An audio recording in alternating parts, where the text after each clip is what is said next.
வணக்கம் வணக்கம் வணக்கம் welcome back to our channel. So நம்ம அடுத்த வீடியோவில் நம்ம ஒரு புது கெஸ்ட்டோட வந்துருக்கோம். கண்டிப்பாக பார்த்துட்டு என்ஜாய் பண்ணுங்க. Thank you for supporting us. So, but this content is for more mature and less sensitive audience. So, நீங்க பார்த்துட்டு என்ஜாய் மட்டும் தான் பண்ணணும், கோவப்படக்கூடாது. Okay, no tension.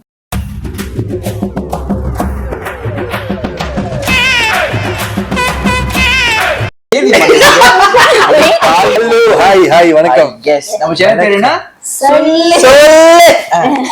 ஸோ நம்ம இன்னைக்கு அவர்கிட்ட சில கேள்விகள் கேட்போம். சென்சிட்டிவா எதுவும் இல்லை, ஸோ அவருக்கு பிடிச்ச மாதிரி தான் இருக்கும். நீங்க எங்களை ஃபாலோ பண்ணி பாருங்க. ஓகேயா? ஓகே, சென்சிட்டிவா இருந்தாலும் ஓகே தான். ஓகே ஓகே ஓகே, எல்லாத்துக்கும் தயாரா வந்திருக்கிறாரு. சரி, நீங்க வந்துட்டு எத்தனை வயசுல வந்துட்டு உங்களுக்கு ஆக்சுவலி எய்ம் பண்ணீங்க லைக் ஃபிலிம் இண்டஸ்ட்ரிக்குள்ள வரணும் அப்படின்னு? ஓகே, ஒரு சின்ன கதை என்னன்னா, நான் சின்ன வயசுல வந்து இந்த நிறைய படம் பார்ப்பேன். எனக்கு படம் பாக்குறத வந்து தடுத்துட்டாங்கன்னா எப்படியாவது அது பாக்கணுங்கிற ஒரு கங்கணம் கட்டி எப்படியாவது பாக்கணும் அப்படி இருப்பேன். அப்படி இருக்கும்போது கண்ணாடி முன்னுக்கு என்ன நான் ரொம்ப பாத்துக்கிட்டு சும்மா இமேஜின் பண்ணிப்பேன். அது சொல்லலாம், ஒரு 6 வயசு 7 வயசு டைம்ல வந்து என்ன இமேஜின் பண்ணிக்கிறேன், நான் அப்படியே பெரிய ஆள் ஆயிட்டோன்னே எல்லாத்துட்டும் அப்படியே டாட்டா காட்டணும் அப்படின்னு. அது ஆனா அது வந்து அதுக்காக நான் வேலை செஞ்சியா, அதுக்காக ஓடுனியான்னு கேட்டீங்கன்னா கிடையாது. வாழ்க்கைன்ற ஒரு விஷயம் ஒண்ணு நம்மளுக்கு ஒரு சோ அதுக்கேத்த மாதிரி என்னோட வாழ்க்கை வேற மாதிரி போயிட்டு இருந்துச்சு. அப்படி போயிட்டு இருக்கிற பட்சத்துல தான் வந்து I want to be a pilot, but அது நடக்க முடியாத காரணத்தினால ஒரு கவர்மெண்ட் ஜாப்ல வந்து ஒரு மெடிக்கல் அசிஸ்டண்டா வேலை செஞ்சுட்டு இருந்தேன். அப்படியே ஓடிட்டு இருந்தாலும் ஸ்டில் அசைன்மெண்ட் செய்யணும் இல்லையா, ஏதாவது படம் பார்த்துட்டு இருப்பேன். லேப்டாப்ல படம் பார்க்கறதா இருக்கட்டும், தியேட்டர்ல போய் படம் பார்க்கறது. ஸோ இப்படியே போயிட்டு இருக்கும்போது தான் வேலை செஞ்சுட்டு இருக்கிறப்ப இந்த ஷார்ட் ஃபிலிம்ஸ் எல்லாம் நிறைய பார்க்க ஆரம்பிச்ச அந்த டைம்ல தான் வந்து லோக்கல் ஷார்ட் ஃபிலிம்ஸையும் பார்த்துட்டு இருந்தேன். சொப்பனம் மைதானே அப்படிங்கிற ஒரு ஷார்ட் ஃபிலிம், அதுதான் வந்து டைரக்டர் கவிநந்தன் எடுத்த one of the first short film, very earliest டைம்ல எடுத்த ஒரு ஷார்ட் ஃபிலிம். ஸோ அது அவர் எடுத்தாரு. அது லோக்கல்னு பார்த்தா சொப்பனம் மைதானே. இன்டர்நேஷனலோட ரொம்ப வந்து நாளை இயக்குனரோட ஷார்ட் ஃபிலிம்ஸ் நிறைய இருக்கும். அதுல வந்து மூஞ்சி மொகர, அப்புறம் நலன் குமாரசாமி எடுத்த நிறைய ஷார்ட் ஃபிலிம்ஸ் இருக்கு. கார்த்திக் சுப்ராஜ் அவர் எடுத்த ஷார்ட் ஃபிலிம்ஸ். அந்த மாதிரி நிறைய பார்த்து நீங்க இம்ப்ரெஸ் ஆகி like you decided like so அப்படி இருக்கிற அப்பதான் வந்து வெண்பாவோட ஷார்ட் ஃபிலிம் கதைக்கு வந்து ஒரு சின்ன ரோல் இருக்கு அப்படின்னாரு. ஓ சின்னது, நான் நடிக்கிறேன். எனக்கு என்னன்னா சும்மா அப்படிங்கறது ஒரு சந்தோஷம். அது அது அது யானே தெரியல, அது ஒரு சின்ன ஒரு நப்பாசியா கூட இருக்கு. Short film, short film project, that was my first ever project. So அதுக்கு அப்புறம் தான் வந்து அது செஞ்சு அது படமா ஆகுது அப்படின் போது இன்னொரு சர்ப்ரைஸா இருந்துச்சு. அதுல பரவாயில்லையே 2 லட்டு தின்னு ஆசையா கண்ணான்றது அது வந்தது. அதுக்கப்புறம் 2018 நாங்க ஷூட் பண்ணோம். 2019 செப்டம்பர் 19 அதை ரிலீஸ் பண்ணோம். The rest is history.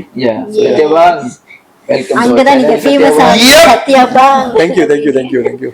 So okay, நீங்க வந்துட்டு யூசுவலி இந்தியன் ஃபேமிலில இந்த மாதிரி ஆல்ரெடி படிச்சு வேலை செஞ்சுக்கிட்டு இருக்கிறவங்க ஒரு ஸ்டேபிள் ஜாப்ல இருக்கும் போது நீங்க திடீர்னு இந்த மூவிக்கு டிரான்சிஷன், ஃபிலிம் அது ஒரு டிரான்சிஷன் தானே. கண்டிப்பா சோ கண்டிப்பா நிறைய பேர் ஒப்போஸ் பண்ணிருப்பாங்க. சப்போர்ட் பண்றாங்களோ இல்லையோ, இந்தியன் ஃபேமிலில ஒப்போஸ் பண்ணிட்டு அப்புறம் தான் சப்போர்ட் பண்ணுவாங்க. சோ உங்களை ஒப்போஸ் பண்ணது யாரு? என்ன ஒப்போஸ் பண்ணது, இது நான் தைரியமா சொல்லுவேன், என்ன சார்ந்தவங்க கிடையாது.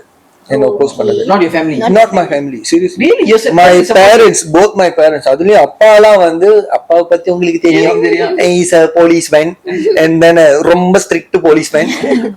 அதுவும் வந்து நான் கவர்மெண்ட் ஜாப்ல வந்து இருக்கேன் அப்படின் போதே அவர் வந்து சரி பையன் வந்து தன்னால ஒரு பைலட்டா ஆசைப்பட்டா, நம்மளாலையும் செய்ய முடியல, அவராலையும் அவர் சக்திக்கு மீறின ஒரு விஷயமா இருந்ததுனால சரி ஒரு மெடிக்கல் அசிஸ்டன்டா வாழ்க்கையை ஓட்டிட்டு இருக்கான். 7 வருஷம் 8 வருஷம் வேலை செஞ்சுட்டான். பங்களாதேஷ் வரைக்கும் போனேன், வேலை செஞ்சேன். இதெல்லாம் பார்த்தப்ப இந்த படம் முடிஞ்சு அதுக்கப்புறம் எனக்கு நிறைய ஆஃபர்ஸ் வரும்போது கொஞ்சம் தைரியமா இறங்கலாமே அப்படின்னு எனக்கு தோணும் போது ஃபர்ஸ்ட் நான் கேட்டது வந்து அப்பா, அம்மா, என்னோட வருங்கால மனைவி அப்ப, அண்ட் தென் மை மாமா. ஏன்னா அவரு தான் வந்து இந்த மெடிக்கல் அசிஸ்டன்ட் வேலைக்கு வந்து எழுதி ட்ரை பண்ணது.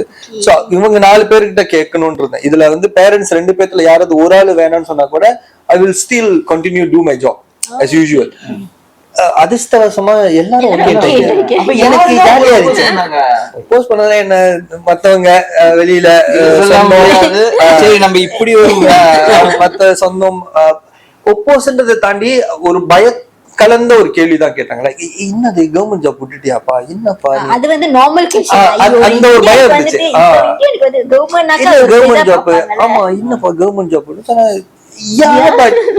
வலி என்னோடது தானே, முட்டை போடுற கோழிக்கு தானே வலின்னுவாங்க, அந்த வலி என் வலி, அது பரவாயில்ல, அந்த வலி நான் பாத்துக்கிறேன் அப்படின்னு. ப்ரோ நீங்க உங்களுக்கு இவ்வளவு தைரியம் இருக்கு எல்லாம் எப்படியோ நடந்துருச்சு.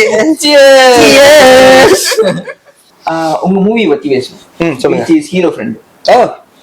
ஏன்னா இப்போ உள்ள நேத்து கூட ஒரு படம் போய் பார்த்துட்டு வந்தேன் ப்ரோ, பேர் சொல்ல நான் விரும்பல, but it was very bad. Very பேட்னா வெரி வெரி பேட், அதாவது வெரி வெரி பேட்டா வெரி வெரி பேட், அவ்வளவு கேவலம். லைக் இந்த படத்தை பத்தி ரிவ்யூ பண்ண கூடாதுன்னே நான் முடிவு எடுத்து நான் அதை விட்டுட்டேன், கிவ் அப் பண்ணிட்டேன். அந்த எஃபர்ட் அவ்வளோ பேடா இருக்கு. ஆனா அந்த மூவியை வந்து தியேட்டர் வரைக்கும் கொண்டு வந்திருக்காங்க. Like they got so much of support. I don't have what financial support, whatever support. ஏன்னா ஒரு வெளியேந்து என்ன மாதிரி வெளியேந்து ஒரு ஆள் பார்க்கும் போது என்ன பொறுத்த வரைக்கும் தியேட்டர் வரைக்கும் ஒரு படம் வந்துருச்சுன்னா நல்லாதான் இருக்கும் போல போய் பார்ப்போம் அப்படின்னு. ஏன்னா நான் வந்து ரிவ்யூ பாக்குற ஆளே இல்லை. எனக்கு வந்துட்டு பிடிக்காது, ட்ரெய்லர் பார்க்க எனக்கு பிடிக்காது. நான் வந்து ட்ரெய்லர் பார்க்க மாட்டேன். சோ எனி மூவி, மலேசியா படம் மட்டும் இல்ல, லைக் எனி தமிழ், என்னோட ஃப்ரெண்ட்ஸ் என்னோட சர்க்கிள் கேட்டு பார்த்தாலே, இவங்களை கேட்டு பார்த்தாலே தெரியும், நான் எனி மூவி நான் ட்ரெய்லர் பார்க்க மாட்டேன். ஏன்னா சொன்ன ட்ரெய்லர் வந்து நல்லா இருக்கும், படம் பார்த்துட்டா என்னோட மைண்ட் அது டிஸ்டர்ப் பண்ணிடும். நான் முடிவு எடுத்து we just go and watch, let's see what happens அப்படின்னு. not bad. அந்த அளவுக்கு தைரியம் எனக்கு, அந்த தைரியம் ட்ரெய்லர் பார்த்தோம் எனக்கு. ப்ரோ ஒரு இடத்துக்கு போய் பார்த்து செம்ம அடி ப்ரோ. ஓ சாரி வெரி சாரி. இல்ல இல்ல அந்த மாதிரி படத்துக்குலாம் நான் ரிவ்யூ பண்ண தைரியமே இல்லாம ஆயிட்டேன். உங்க படம் ஹீரோ ஃப்ரெண்ட் நான் பார்த்தேன், இதே மாதிரிதான் ட்ரெய்லர் எதுவுமே பார்க்கல, போஸ்டர் மட்டும் தான் பார்த்தேன். ஓ இப்படி ஒரு படம் வந்திருக்கு, ஓ தேவகுரோட படம், ஓகே சரி போய் பார்ப்போம் அப்படின்னு. இதே மாதிரி ஒரு சாட்டர்டே நைட் நான் சொன்ன மாதிரி தியேட்டர்ல 2 கப்பல் தான், ஆனா படம் நல்லா இருந்துச்சு, ஸ்டோரி இருந்துச்சு, லைக் படமே ஒரு ஃபன்னா ஸ்டார்ட் பண்ணி அப்புறம் ஸ்டோரி பிக்அப் பண்ணி நல்லா போனுச்சு. அது ஏன் ஓடல? ஓகே, அதுக்கு காரணங்கள் படி பாத்தீங்கன்னா வந்து இங்க வந்து அந்த படத்துக்கு சரியான ப்ரோமோ வந்து நம்ம கொடுக்க முடியாத ஒரு காரணம். ஏன்னா அது ரொம்ப குறுகிய காலத்துல வந்து டக்கு டக்குன்னு ரிலீஸ் பண்ணணுங்கிற ஒரு முடிவுக்கு வந்து அப்படி வந்துருச்சு. பட் அதுக்கு வந்து ப்ரொடியூசரா அவரு தான் வந்து பதில் சொல்லணும், மிஸ்டர் முரளி. என்னதான் வந்து அந்த படம் வந்து டூரிங் த ப்ரொடக்ஷன் வந்து 2020 நாங்க ஷூட் பண்ண ஒரு படமா இருந்தாலும் அந்த டைம்ல இருந்து இப்போ வரைக்கும் 2020 oh yeah it was on 2020. It was shot in 2020. So 5 years அது ஒரு மூவி ரிலீஸ். ஃபன் ஃபேக்ட் வந்து அந்த படம் ஷூட் பண்ணி கரெக்டா ரேப் பண்றாங்க 16 March 2020 ரேப் பண்றாங்க, which was on my birthday. So அந்த அன்னைக்கு வந்து நைட் வந்து தான் ஸ்ரீ முஹிதீன் யாசின் வந்து சொன்னாரு, என்னது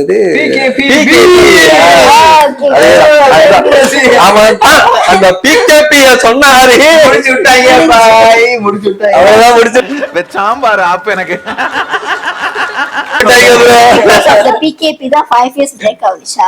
ஆமா அது ஒரு மாதிரி ட்ராக் ஆகி அதுக்கப்புறம் மற்ற சில ஏனோ பேட்ச் ஷூட்னு சொல்லுவோம், பேட்ச் ஒர்க்ஸ். ஸோ அதெல்லாம் முடிச்சுட்டு அப்புறம் அது ரிலீஸ் பண்றதுக்கும் வந்து கொஞ்சம் கையில இருப்பு இருக்கணும். ஏன்னா இப்ப நம்ம தியேட்டர்ல வந்து ஒரு படம் ரிலீஸ் பண்ணோம்னா அவ்வளவு ஈஸி கிடையாது. ஒரு தியேட்டருக்கு வந்து நம்ம வந்து கப்பம் கட்டுற மாதிரி ஒரு விஷயம் ஒண்ணு இருக்கு. நம்ம காசு கட்டணும், நம்ம காசு கொடுத்துதான் தியேட்டர்ல படத்தை ஓட்டுவோம், நம்ம காசு கொடுக்கணும். இதெல்லாம் எனக்கு தெரியாது. என்னது டேட் வந்துருச்சா, ரிலீஸ் பண்ணல, என்ன ரிலீஸ் பண்ணணுமே அப்படின்னு. அப்புறம் தான் நிறைய விஷயம் இருக்கு. அதுல இருக்கிற அரசியல் என்ன இருக்கு, டிஸ்ட்ரிபியூட்டர் ஏன் வந்து ஒரு படத்தை வாங்கி அவங்க ஏன் டிஸ்ட்ரிபியூட் பண்றாங்க, அந்த தலைவலியை ஏன் அவங்க எடுத்துக்கிறாங்கன்ற அந்த அரசியல், அந்த பிசினஸ் வந்து அதுக்கப்புறம் தான் தெரிய வந்துச்சு கொஞ்சம் கொஞ்சமா. இது ஏன் ஓடாதது காரணம் அப்படின்னு பார்த்தா நான் சொன்ன மாதிரி தான் சரியான புஷ் பண்ண முடியல, ப்ரொமோஷன் பண்றதுக்கு டைம் கிடைக்கல, கண்டிப்பா கிடைக்கல. இப்ப வச்சுக்கோங்களேன், இப்ப இதே மாதிரி நம்மளோட லோக்கல் மூவிஸ் ஏன் ஓட மாட்டுது அப்படின்னு நம்ம வந்து ஒட்டுமொத்தமா கேட்க முடியாட்டினாலும் சில படங்கள் நல்லா ஓடி இருக்குதானே. இப்ப லாஸ்ட் இயர் வந்து C4 சிந்தாலா ரொம்ப நல்லா ஓடிச்சு. ஏன் அப்படின்னா 4 மாதம் 6 மாதங்களுக்கு முன்பே வந்து அவங்க முடிஞ்ச அளவுக்கு ஓடினாங்க. அதுக்காக எந்த யூனிவர்சிட்டி போக முடியும், எந்தெந்த வெட்டிங்க்கு போறது, சில வெட்டிங்ல வந்து அவங்க கிட்ட பேசி அங்க போய் வெட்டிங்ல ஒரு கைண்ட் ஆஃப் நியூ கான்செப்ட் தான் நான் சொல்ல என்ன வரைக்கும் கேட்டேன். ஸோ நிறைய புதுசா அங்கெல்லாம் போயிட்டு வெட்டிங்ல போய் பேசுறது, அப்புறம் அந்த படத்தை நிறைய இடத்துல முடிஞ்சளவுக்கு புஷ் பண்ணுது. அண்ட் இது கண்டிப்பா சொல்லணும், as a director Karthik Shyamalan அவருக்கே வந்து இதுக்கு முன்பதான் வந்த மற்ற படங்களே வந்து முடிஞ்சளவுக்கு தான் புஷ் பண்ணி வந்து இந்த C for சிந்தா வர்றதுக்கே வந்து அவருக்கு K2K சீசன் 1 சீசன் 2 தேவைப்பட்டுச்சு. இது இது இது இது இது சொல்ல வேண்டிய ஒரு அதையும் தாண்டி இந்த மாதிரி ஒரு ப்ராஜெக்ட் எடுத்த டைரக்டர்னு வெளியே தெரிய வரும். Thanks to PKP. ஏன்னா அந்த டைம்ல வந்து எஸ்த்ரோ நிறைய சீரீஸ் எல்லாம் வந்து கொடுக்க ஆரம்பிச்ச அந்த டைம்ல வந்து நம்மளோட வீட்ல உட்கார்ந்து படம் தான் பார்க்க முடியும். ஆமா. சோ அதுதான் வந்து அந்த டைம்ல வந்து நம்மளுக்கு கிடைச்சிருக்கிற என்ன சொல்றது ஒரு golden opportunity for you to showcase your talent in that given half an hour every day. So அதுதான் வந்து முடிஞ்ச அளவுக்கு நிறைய பேர் பண்ணி அப்படி இப்படின்னு வெளியே வந்து தியேட்டர்ல படத்தை ரிலீஸ் பண்ணிருக்காங்க. சோ பட் இப்ப இந்த மூவி சரி ஹீரோ ஃப்ரெண்டே பத்தி பேசுவோமே, லைக் இப்ப அது சரியா போல. எப்படி நீங்க உங்க ஒரு டீமா எஃபர்ட் போட்டு லைக் 5 years ஆச்சு, பெரிய ப்ராஜெக்ட் எப்படியும் தியேட்டருக்கு வந்துருச்சு, பட் ஸ்டில் அது ப்ரோமோட் பண்ணியும் ஒரு அளவுக்கு தான் போனுச்சு, அதுக்கப்புறம் ஒழுங்கா போல. இப்படி நீங்க அது உங்க டீம் கிட்ட போய் எப்படி கன்வே பண்ணீங்க? யார் உங்கள்ட்ட வந்து கன்வே பண்ணுவா லைக் இது போனுச்சா இல்லையா, எப்படி நீங்க அதை அக்செப்ட்? எங்களுக்கே தெரிஞ்சிருச்சு. ஏன்னா இப்ப படம் ரிலீஸ் பண்றப்ப வந்து 30 சினிமாஸ்ல ரிலீஸ் ஆனது, 30 ரிலீஸ் ஆனது. அது ஃபர்ஸ்ட் 4 days தான் வந்து எப்பயுமே நம்ம வந்து சொல்ற ஒரு விஷயம். ஏன் வந்து இது மலேசியன் படம்னு இல்ல, உலகத்துல இருக்கிற எந்த படமா இருந்தாலும் வந்து முதல் 4 நாட்களுக்கு வந்து அதுதான் வந்து பயங்கரமா ஓடும். ஏன்னா ரிலீஸ் பண்ற அந்த டே வந்து ஒன்னு தேர்ஸ்டே இல்ல ஃப்ரைடே ரிலீஸ் ஆகும். அதோட அந்த வீக்கெண்ட் வரைக்கும் பார்ப்பாங்க. அதுல பாக்குறதுக்கு அப்புறம் தான் வந்து மண்டே ஆன்வர்ட்ஸ் வந்து அந்த படத்தோட வேகத்தை வச்சுதான் அந்த ஷோ டைம் அடுத்து எப்படி வைக்கலாம்னு வந்து இன்க்ரீஸா டிக்ரீஸ்ன்றது தெரியும் ஷோ டைம். சோ இந்த ஃபர்ஸ்ட் 4 days தான் வந்து அது நம்ம இங்க மலேசியால இருக்கிறதுனால முடிஞ்ச அளவுக்கு வந்து ஃபர்ஸ்ட் 4 days எப்படியாவது போயிருங்க, சீக்கிரம் போய் பாருங்க. ஏன் புஷ் பண்றோம்னா ஓரளவுக்கு அந்த அந்த ஆள் நிறைய பேர் வந்து அந்த கிரௌட் வர்றது தெரிஞ்சிருச்சுன்னா அதுக்கப்புறம் வந்து அந்த படம் ஒரு மாதிரியா சஸ்டெயின் பண்ணும், கொஞ்சம் புஷ் பண்ணியாவது சஸ்டெயின் பண்ணும். அந்த ஃபர்ஸ்ட் 4 days முடியல முக்குதுன்னு தெரிஞ்சிருச்சுனாலே திங்கக்கிழமெல்லாம் வந்து நம்மளுக்கு அப்படியே ஆயிரும், அடிச்சிட்டாங்க பாய் நாம. இந்த மாதிரினாக்கா ராஃப்லி எத்தனை நாள் வரைக்கும் அவங்க இது வச்சிருப்பாங்க எதை படம் தியேட்டர்ல? 1 week மேக்ஸிமம். 1 week தான் மேக்ஸ் வந்து 1 week தான். அது அந்த 1 weekலயே வந்து தெரிஞ்சிடும். அதுக்கு மேல ஏன் சொல்றேன்னா இந்த ஓடுறத பொறுத்து இருக்குல்ல, இந்த ஓட்டத்தை பொறுத்து இருக்கு. நல்லா ஓடிடுச்சுன்னா அதுக்கப்புறம் வந்து நம்ம ஒண்ணும் பண்ண தேவையில்ல, அது பாட்டுக்கு ஓடும். The movie will speak for itself. அதனாலதான் எப்பயுமே சொல்றது, என்னதான் வந்து ஒரு படம் ரிலீஸ் பண்ற வரைக்கும் நம்ம முடிஞ்ச அளவுக்கு ப்ரோமோ பண்ணி அதை வந்து வெளியே கொண்டு போய் வைக்கணும். It's something like selling this மாதிரி தான். இப்ப ஹீரோ ஃப்ரெண்டு இவன்றது வந்து நமக்கு மட்டும் தெரியும், நம்மளுக்கு சர்க்கிள் வந்து படம் நல்லா இருக்குல்ல, ஓகே வாட்சபிள்ல நல்லா மாதிரி நல்லா தான் இருக்கு அப்படின்றது. ஆனா வெளியே கொண்டு போய் காட்டும் போது இது நல்லா இருக்கும், நீங்க நம்பி வாங்க, நீங்க என்ஜாய் பண்ணுவீங்க அப்படிங்கிற விஷயத்த வந்து ப்ரோமோல நல்லா காட்டணும். அது கரெக்டா காட்டிட்டோமா, வர்ற ஒரு குறிப்பிட்ட ஒரு சின்ன நம்பர் ஆஃப் பீப்புள் வந்து பாக்குறாங்க, அதுக்கப்புறம் அவங்களுக்கு பிடிச்சிருக்கு பிடிக்கலங்கிறது அவங்களோட விருப்பம். ஒன்ஸ் பிடிச்சிருக்கு அப்படின்னா வெளியே போய் சொல்லுவாங்க, அதுதான் word of mouth. So I totally believe on word of mouth. But அந்த வேர்ட் ஆஃப் மவுத் வெடிக்கிறதுக்கே இங்க முடிஞ்சளவுக்கு ஒரு புஷ் இருக்கணும்ல. சோ அதுதான். சோ உங்க ஒப்பீனியன்ல வந்து இப்ப வந்து ஊர்ல இருந்து வர படம் வந்துட்டு மலேசியா படத்தோட இன்னும் நல்லா ஓடுது. ஏன் மலேசியால ஏன் அந்த சப்போர்ட் மலேசியா மூவிக்கு கிடைக்க மாட்டேங்குது? எப்படி என்ன சொல்ல வர? இது ஃபர்ஸ்ட் அண்ட் ஃபார்மோஸ்ட் வந்து அந்த வார்த்தை சப்போர்ட்ங்கிற வார்த்தையில தான் வந்து நம்ம மாட்டிட்டு இருக்கோம்.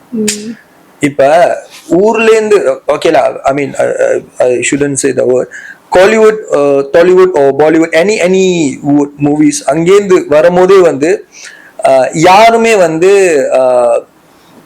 இப்ப புதுசா உதிச்சிருக்கிற ஹீரோ டிராகன் படத்துல அவர் வந்து லவ் டுடே படத்துல நடிச்சாரு, கோமாளி படம் டைரக்ட் பண்ணாரு. அவரோட படம் வரும்போது கூட இங்க யாரும் வந்து அந்த ஹீரோட பேரு சொல்லி அவருக்கு நான் சப்போர்ட் பண்றேன்னு போய் படம் பார்க்க மாட்டாங்க. இதே நான் இன்னும் மற்ற ஹீரோட பேரை சொல்லிட்டேன்னா அப்புறம் என்ன அடிக்க வந்துருவாங்க. சோ யாருமே வந்து எந்த ஹீரோட பேரை சொல்லி நான் சப்போர்ட் பண்ண போறேன், இவரோட மியூசிக்கு நான் சப்போர்ட் பண்ண போறேன், அவரோட மியூசிக்ல அந்த பாட்டு வந்திருக்கு நான் கேட்க போறேன், இந்த படம் வந்திருக்கு, நான் பார்க்க போறேன். எப்ப அந்த வார்த்தை இங்க இருக்கிற மக்களோட படத்துக்கும் வந்து இங்க இருக்கிற மக்களும் வந்து இந்த படம் வந்திருக்கு, இந்த தம்பியோட படம் வந்திருக்கு, போய் பார்ப்போம்.